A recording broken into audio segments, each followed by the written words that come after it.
ഇഹ്ദിന എന്ന പദത്തിന് നേർവഴിയിലാക്കണേ എന്ന അർത്ഥമാണ് നാം പറഞ്ഞത്. അതായത് ഞങ്ങളെ നീ നേർവഴിയിലാക്കണമേ. അതായത് നേർവഴിയെ സംബന്ധിച്ചുള്ള യഥാർത്ഥ വിജ്ഞാനവും അത് കൈക്കൊള്ളുവാൻ അനുഗ്രഹവും നിങ്ങൾക്ക് നൽകണേ എന്ന് സാധിക്കും.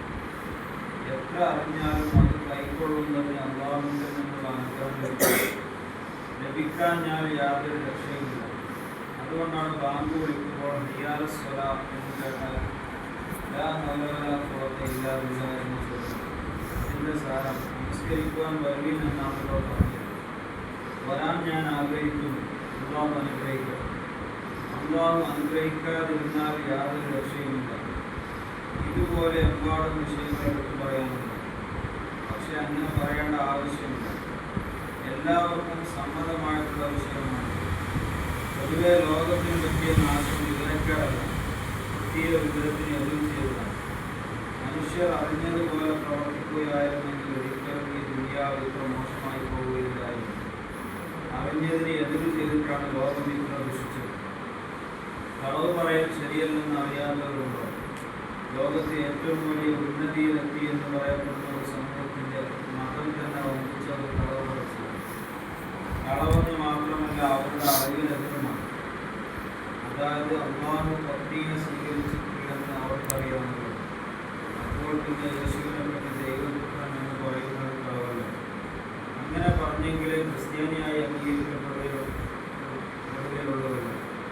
ഇതോടുകൂടി ആ വാക്ക് എത്ര ചീത്ത അതിഗുരുതരമായ ഉദാഹരണമാണ്. ഇങ്ങേറ്റം ലഘുവായ ഒരു ഉദാഹരണം കൊടുക്കുകയാണ്. പുകവലി ദോഷമാണെന്ന് അറിയാത്തവരുണ്ടോ? അതിൻ്റെ പ്രചാരം എത്രത്തോളമാണെന്ന് നാം കണ്ടതാണല്ലോ. ഒരുപക്ഷെ ഏറ്റവും അധികം തൊഴിലാളികൾ പ്രവർത്തിക്കുന്ന തൊഴിലേതെന്ന് ചോദിച്ചാൽ മന്ദഗതിയിലുള്ള ആത്മഹത്യക്ക് സഹായിക്കുന്ന ഒരു സാധനം ഉണ്ടാക്കലാണ്. അപ്പോൾ അജ്ഞതയല്ല, യഥാർത്ഥ വിശ്വാസത്തെ പ്രവൃത്തി കൊണ്ട് എതിർക്കലാണ് നാശത്തിനുണ്ടാകുന്നത്. കൂടുതൽ ഉദാഹരണങ്ങൾ പറയേണ്ടതില്ല. ഞങ്ങളെ നേർവഴിയിലാക്കണേ എന്ന് തന്നെയാണ് നേർവഴി കാണിച്ചു തരണേ എന്നല്ല. നേർവഴി കാണിച്ചു തരണേ എന്ന അർത്ഥമാണ് ചില വ്യാഖ്യാതാക്കൾ പറഞ്ഞത്. കാണിച്ചു തരണേ എന്ന് പ്രാർത്ഥിക്കുന്നതിൻ്റെ അർത്ഥം കണ്ണിൽ കാണുന്നത് പോലെ അചഞ്ചലമായ ദൃഢമായ അറിവ് നൽകണേ എന്നാണ്. അവർക്ക് തെറ്റിപ്പോയതാണ്. നേർമാർഗം കാണിച്ചു തരിക എന്നത് പ്രവാചകന്മാർ മുഖേനയും പ്രബോധകന്മാർ മുഖേനയും കാലാകാലങ്ങളിൽ നിർവഹിച്ചു പോയിട്ടുള്ളതാണ്. അതിനാൽ കാണിച്ചു തരണേ എന്ന അർത്ഥപ്രകാരം ഈ പ്രാർത്ഥന നിരർത്ഥകമായ ഒരു ആവർത്തനമായിത്തീരും.